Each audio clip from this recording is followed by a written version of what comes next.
This episode of WDW Today is being sponsored by MEI and Mouse Fan Travel. And if you're planning a trip to Walt Disney World or perhaps somewhere else, I know there's lots of great Disney destinations out there like Disneyland. Len, aren't you going today to Disneyland?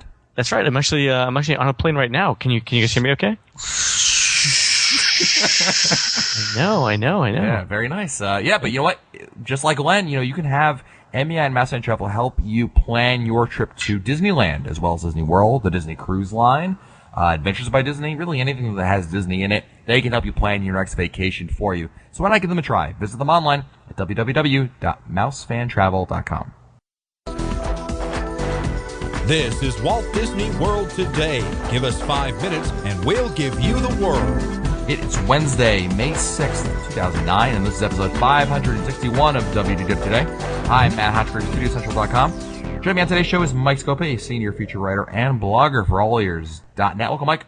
Attention, passengers. Please keep all arms and hands inside the shuttle at all times. You are clear for lunch. Space Mountain, which is closed. Nice. sadly.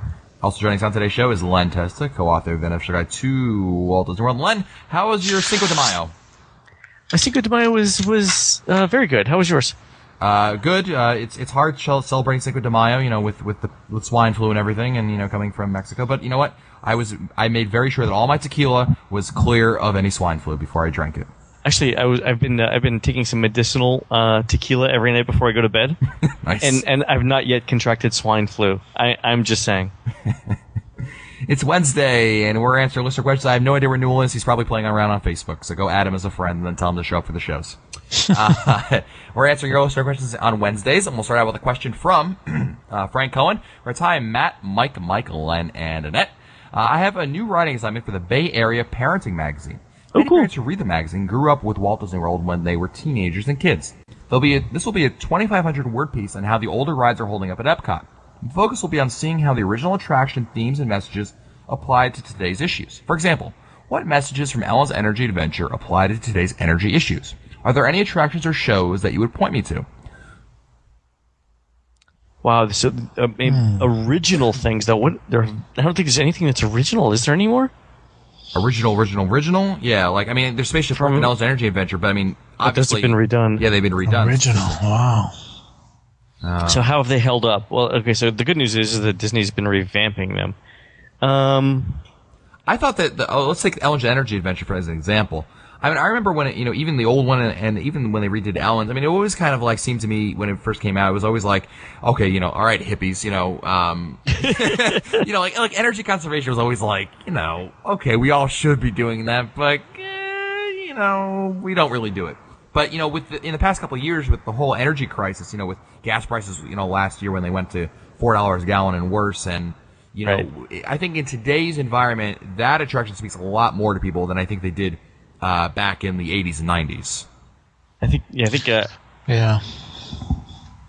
It's I don't think the attraction is actually kept up though, because I don't think they focus on the alternative energy sources as much as they could have. Now, granted, it's sponsored by ExxonMobil, so you really don't expect that much, but still, it's not. It's probably still accurately pushing ExxonMobil's message, if that's the. Sure. Yeah, I understand what you're saying. There's really, while they do mention things like solar energy and wind power, it isn't probably at the forefront as it is currently being developed. Obviously right now with, in cars you've got the electrical option and hybrids, and, that's really at the forefront of things, in terms of what cars people are looking to get. I agree with you in that regard. Speaking of cars people are looking to get, how's Test Track holding up? Well, that has about as much focus on the environment as that ExxonMobil wants to put on there. And what about the Living Nemo, the Seas with Nemo and Friends? It's really lost though its educational message, hasn't it? It's really become. There's some educational stuff there, but it's more eye candy than it is education now, except for maybe the manatee. Yeah, I think you bring up a good point, Len. I think that a lot of things, before the old attraction with the hydrolators and that was, more about cherishing Earth. But you know what? Now the educational messages that are like the manatees and the dolphins, they're there, but they're optional. You know what I mean? Right.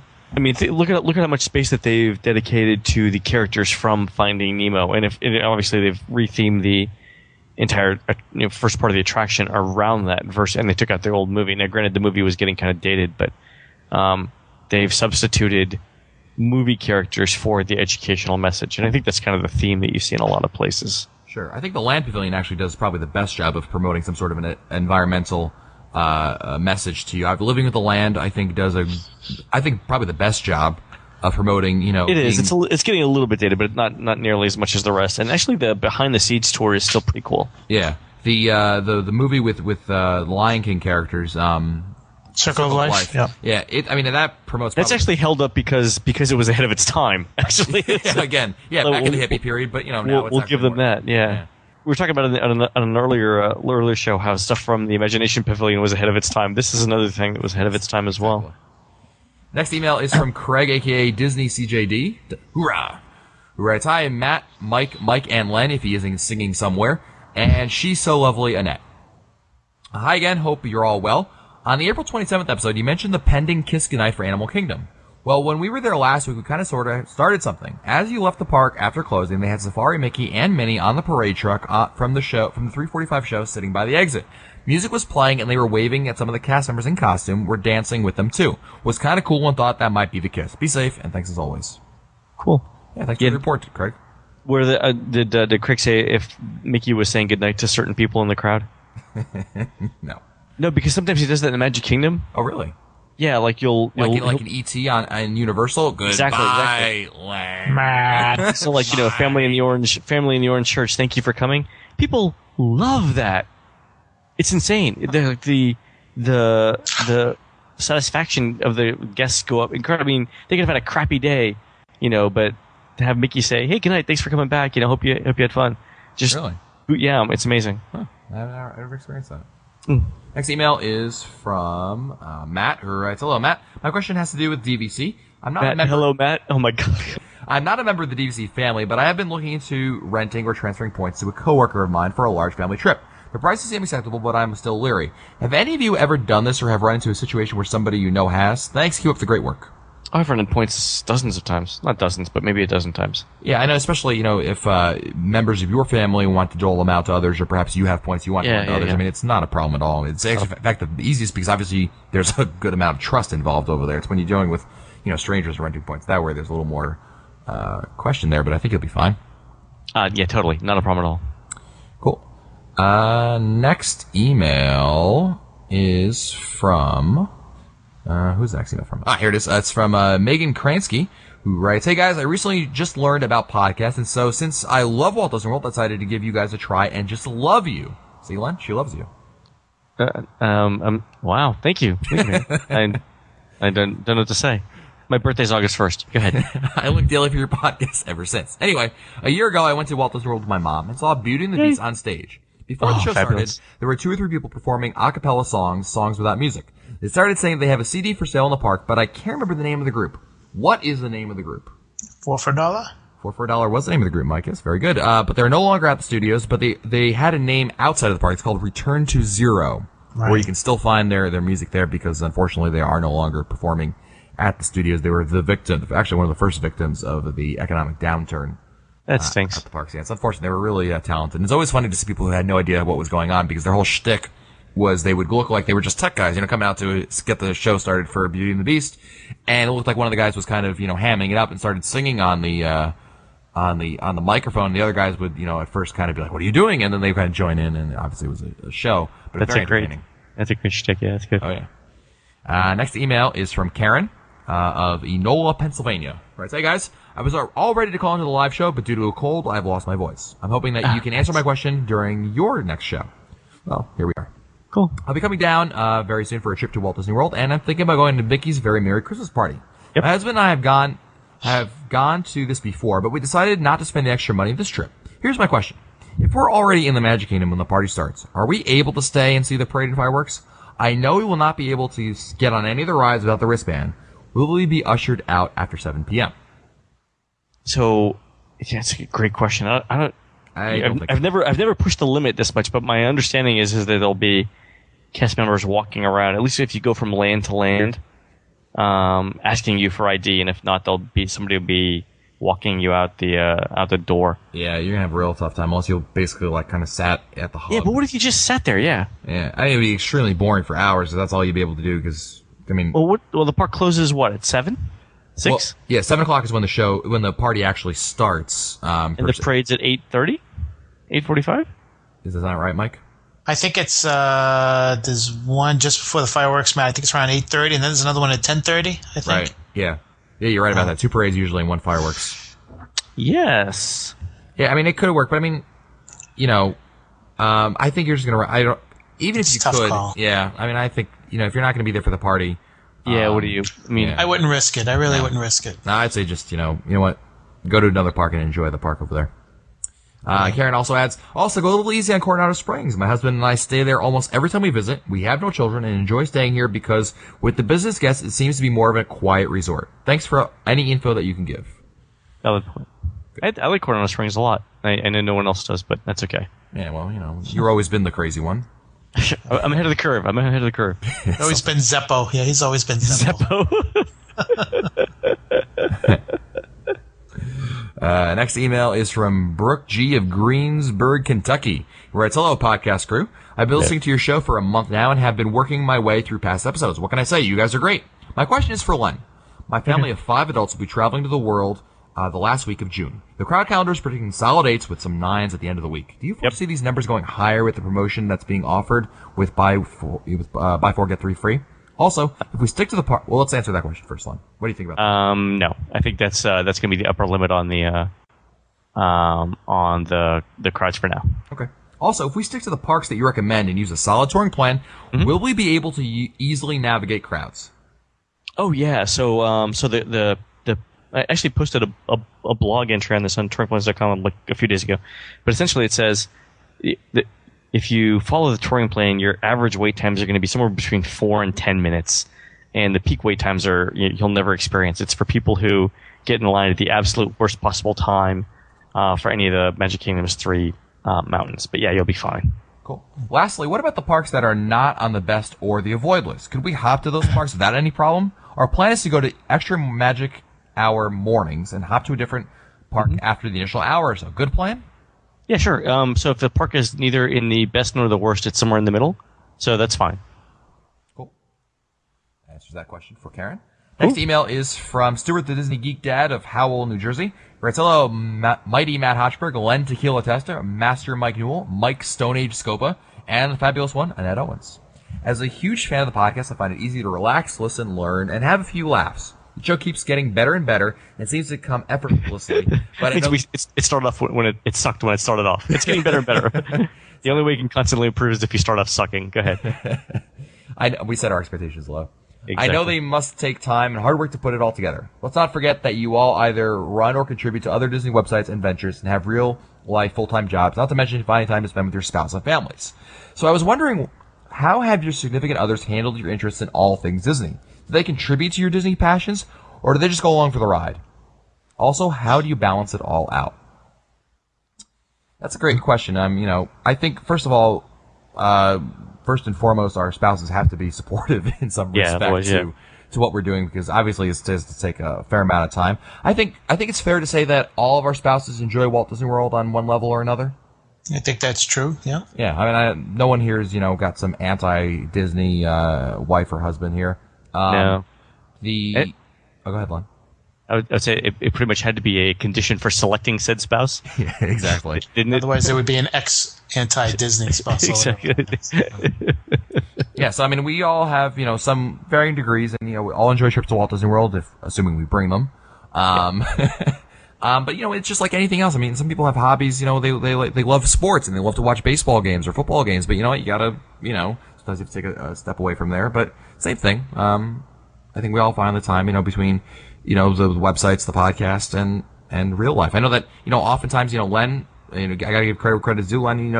You put Hannah's softball games ahead of the podcast, and we make fun of you for it. But I guess gotta do it. Yeah, I guess you're probably right, even if we do get time about it. I mean, it's one of those things. It's if there's a we try and plan around it as best we can, but obviously there's times when the family stuff is just gonna come first. So, yeah. But the other thing is too. I mean, I stopped watching TV years ago. I mean, so and I tell people this all the time. You'd be surprised at what you could do if you stopped watching TV and just did something else. Let's move on to our next email. It's from Kevin Wirtz of Garner, North Carolina. And Kevin sent in a huge report here about the Kim Possible thing here. Now, I'm going to kind of skip down to Kevin's. It's a great report, Kevin. I just don't have time to read the entire email here. But I want to go to kind of his overall summary of the whole thing. Here is, overall, I'm really glad they're doing this. The pavilions tend to be boring for kids, so this will give them something to do in World Showcase with them. But one issue I can see with this is that when the park is busy, we had trouble finding a place to stand to view our communications from Wade where we weren't in the way. This could be a huge problem if the pavilion is busy. Also, the screen on the phone, the Nokia phone that we got, was too small, and it was very hard to get it where a family of 5 could gather around and see the screen. Also, it was hard to hear when the ambient noise around us was loud, such as when we were near the pond with the waterfall near us. Well, I guess that was more than 1 or 2 paragraphs, but feel free to use this info even if you don't have me on the show to talk about it. I would think you get 15-minute show out of this.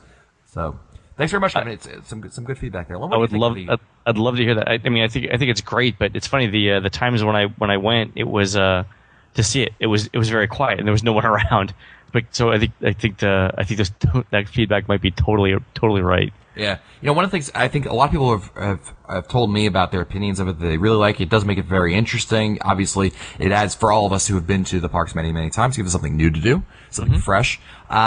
The one thing that I think there's 2 issues I found with it. One, minor, one not so much. One is if you're doing this quest, I think we all enjoy, revealing everything on our own, not having it ruined for us. And sometimes I was finding that when I was doing one of the quest, someone who was ahead of me on the quest, I would have no choice but to kind of see out of the corner of my eye or hear something, from the surprise that was awaiting me later on. You know what I mean? Oh, yeah. And that's kind of, there's not much you can do there. I mean, it's obviously so popular. I mean, I guess you could kind of limit how many people are doing it in whatever country. But the other minor thing was that even if you're not doing it, if you're walking through the parks now, when you're walking through World Showcase, all you hear now is the Kim Possible chime, which is kind of takes a little bit away from the theme. You're like, it feels, we're in France here. Isn't this great, kids? It feels like we're just in France. And then you the Belle Epoque, the ringtone. But I think it is really cool what they do with a lot of things there, and we really should do a whole show. But I know Newell spent an entire day with it, so we'll have to wait for him to come back for it. Yeah, it's fabulous. Hey, send me Kevin's comments. I might include him in the guide. Oh, okay, I'll try. Very nice, Mike. Next question is from Rob Dunphy of Port Washington, New York. Writes, guys, great show. Enjoy all the insights you have on Disney. Quick question. I'm headed to Disney next week and staying at the Dolphin. I know that Magical Express Bus is not offered through this hotel and do not really want to rent a car, especially since the Dolphin charges for parking. I can always take a cab to the resort, but I wanted to know if you can recommend a car service that is both reliable and isn't too costly. Any help would be appreciated. Keep up the good work. What are some car service companies that you recommend in the unofficial guide? The 2 that we have are Happy Limo and Tiffany Town Car. Okay. And they're both around $45 or $50 one way, $100 round trip. You could do cheaper with a shared van from Mears, but I don't know if I recommend that. Yeah, I did that once, the Mears thing. I mean, it's cheap, absolutely. The thing is they'll come pick you up, and you may more like you will have to go to a couple different other hotels to pick up guests and go. So again, you'll still be getting there. You'll probably have to be picked up a lot earlier than you may do if you took a car service or a cab or drove yourself there. But the cost is it's only, I forgot the exact cost of what they're running today. I did this many years ago, but it's if you're traveling solo or maybe even 2 people, it may actually end up being a lot cheaper than rental car, especially if perhaps rental car prices are expensive, like during holidays or something like that. Next email is from Amanda. Writes, I've heard many times that people don't like the water down in Florida, but isn't it true that the soda fountains usually have a filter on them? If that is the case, then couldn't you theoretically just ask for water from the soda machines, which is free, instead of paying for the anti-green water bottles that they sell and basically be getting the same product? Maybe Disney should consider selling reusable bottles that can be filled for free with filtered water. It would be an earth-friendly, cost-effective, and another inexpensive souvenir from your Disney vacation. Thoughts?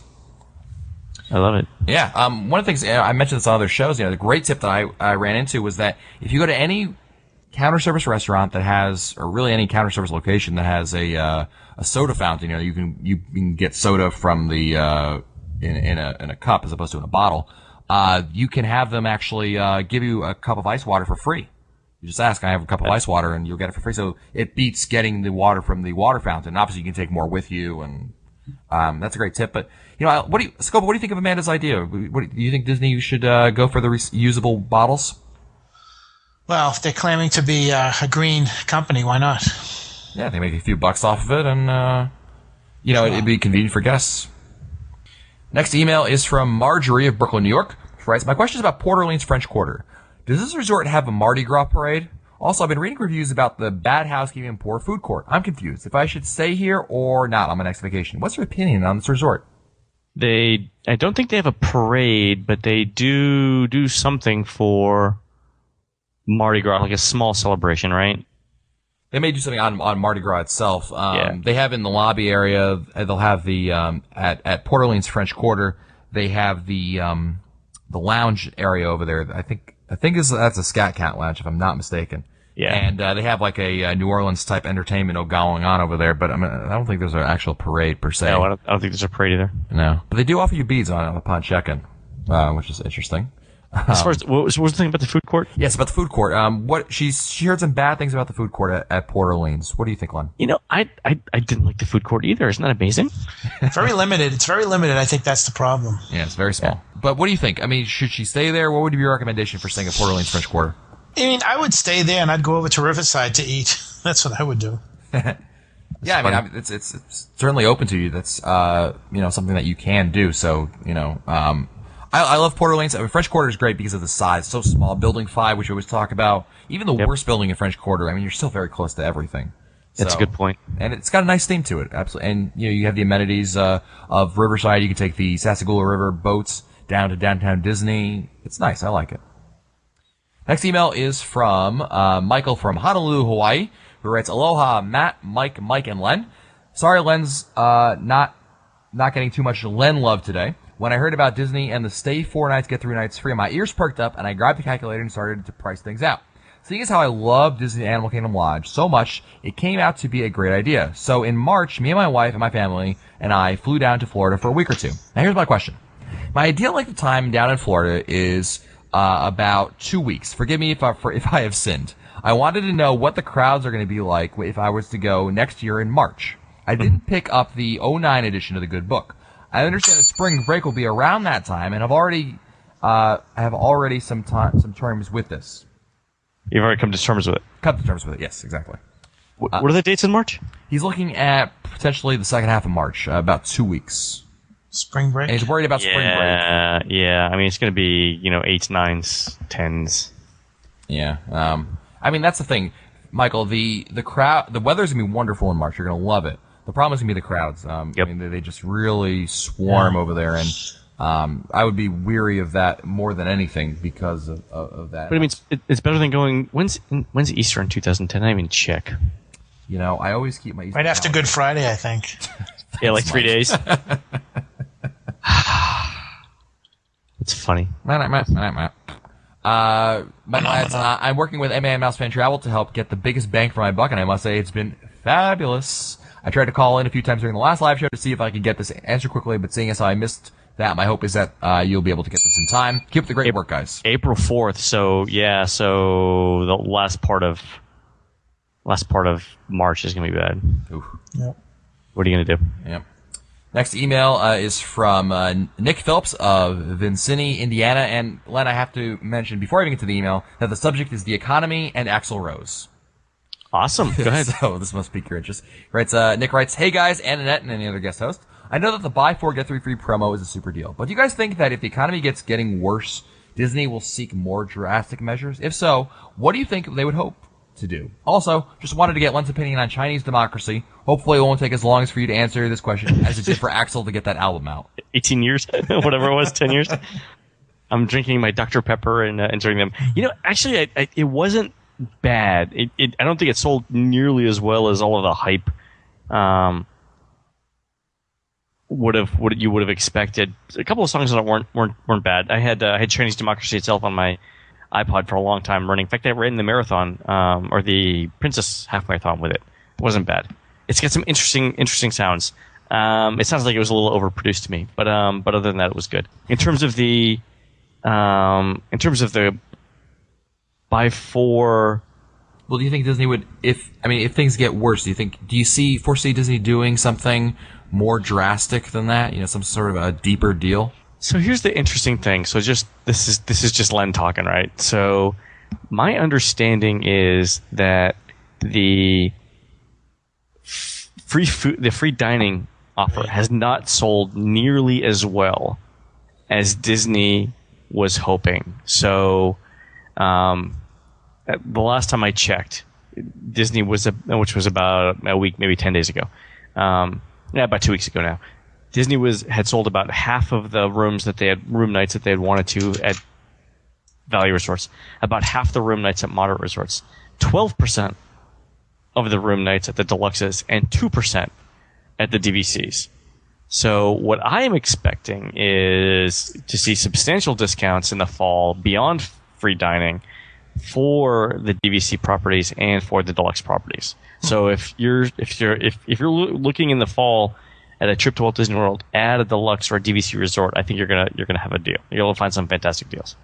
All right. Well, we'll see how that pans out for us. I think they're going to target DVC and annual pass holders. Len, I think what you're talking about, I think that they're going to focus on annual pass holders and DVC members with those discounts. I really think so. I think that when you look at the Disney, the free dining, that doesn't necessarily add more days to people's stay. With the buy 4 get 3, they're hoping that people will obviously be in the parks more, and that they will be spending more money. So I think you're right. I think they're going to be targeting the repeat visitors, though, the repeat guests. I think so too. Cool. Next email is from Marcy of Methuen, Massachusetts, who writes, "Hello, Fab4 and Super Fabulous Annette, if you were there.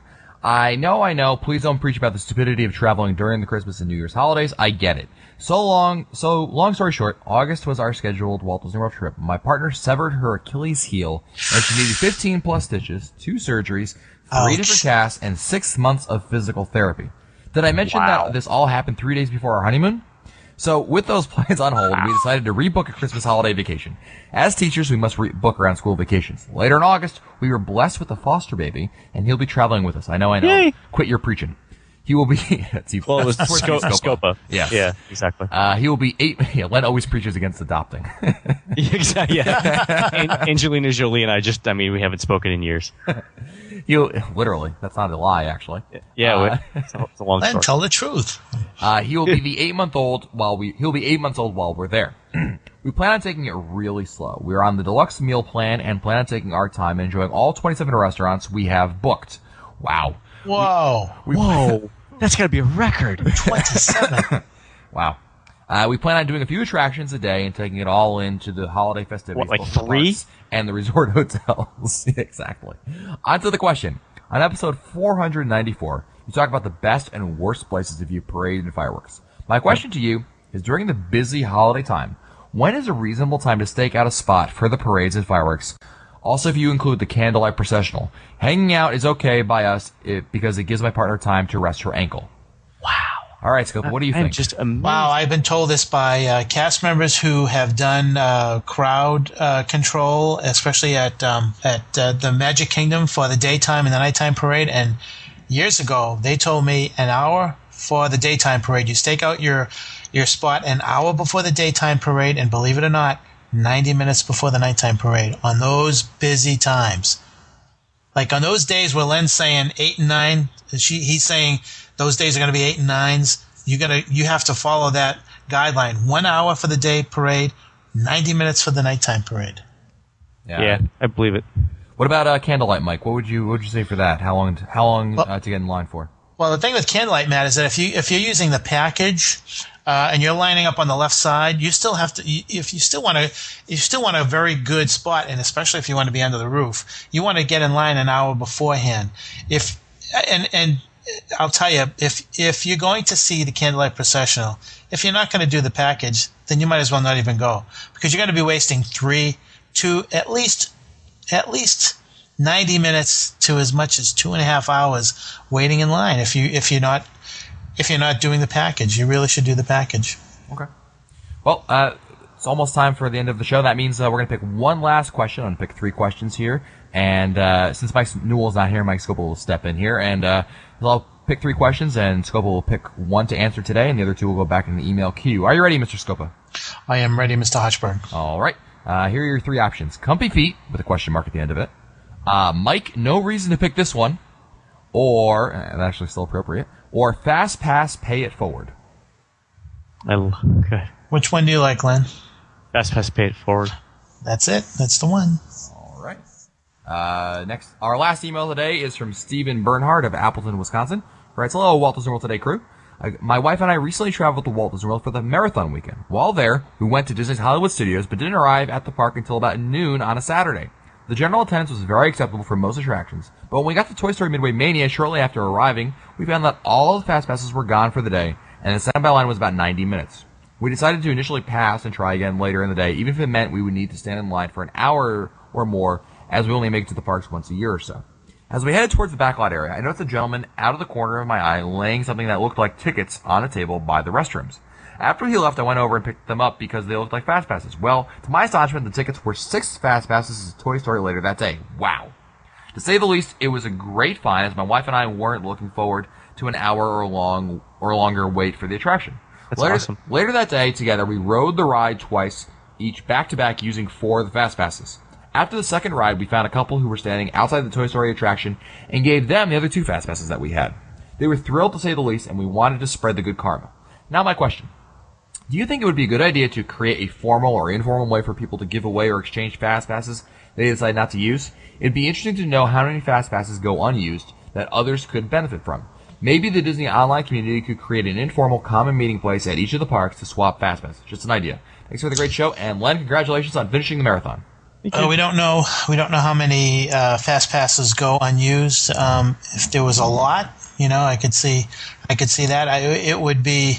I just don't know how you could distribute them. And I've been the recipient of people who had gotten Fast Passes for Toy Story Mania when they were out. I remember going at around 12 o'clock, and they were out.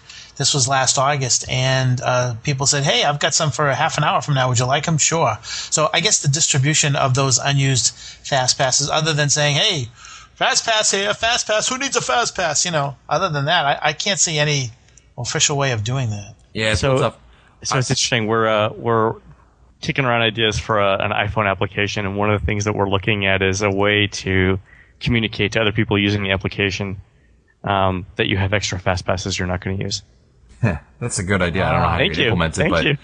Well, you just say I've got so almost like twittering. Say I've got 2 Fast Passes. I'm going to be here in 10 minutes.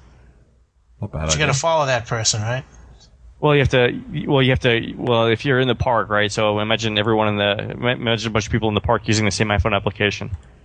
Then you could say, first person to meet me at Pirates gets the Fast Passes, or wherever. Yeah, I mean, what I do is, if I have an extra Fast Pass and I know I'm not going to use it, perhaps we got some for an attraction, but it's not going to work out. What I like to do is I go to the cast members working the entrance over there and say, look, I got these extra Fast Passes. Feel free to give them to somebody who may need them.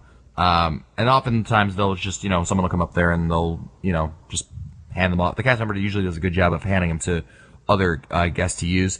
The other things, you could seek out guests, who look like they're forlorn people, who are in desperate need of saving of a long line. You could do what that other guy did and just leave them in a very public area, and hopefully someone will pick them up.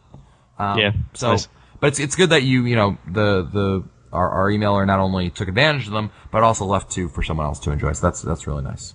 Made somebody else's day. I'm telling you, it's happened to me a couple of times in front of a Rock and Roller Coaster, and I'm telling you, it completely changed the tenor of that day. Oh yeah, it's very nice. It was a good day, became a great day because we got to ride, with Rock and Roller Coaster and avoided an hour wait. So do it if you can, folks. Good. Well, that's it for us today. Don't forget that this episode of WDW Today has been sponsored by Emmy and Mouse Fan Travel. Len, your plane is about to land, so please put your tray table in its upright position. But I really should turn this phone off now. Probably. But Emmy and Mouse Fan Travel can help you plan your trip to Disneyland, Disney World, Disney Cruise Line, Adventures by Disney. They can help you plan all that kind of stuff out there. I know that many of you are very well versed in Walt Disney World, but like me, I have no idea how to plan a trip to Disneyland or where I should stay. They have made many, many, many trips. I should know because they always post their photos on Facebook, and I get very jealous. So you can have them help you plan your next trip and make it that much easier on yourself so you can plan a trip like a pro, even if you've never been there before. Emmy and Mouse Fan Travel can help you do that. Visit them online at mousefantravel.com. Want to find our older episodes, read our show notes, or send us your comments, visit the WDW Today website at WDWtoday.com. For Lantesto, Mike Scopa, and the Facebooking Mike Newell, I'm Matt Hotchberg. We'll see you on the next show. Stupid Judy, stupid energy. This has been a production of Mouse World Radio.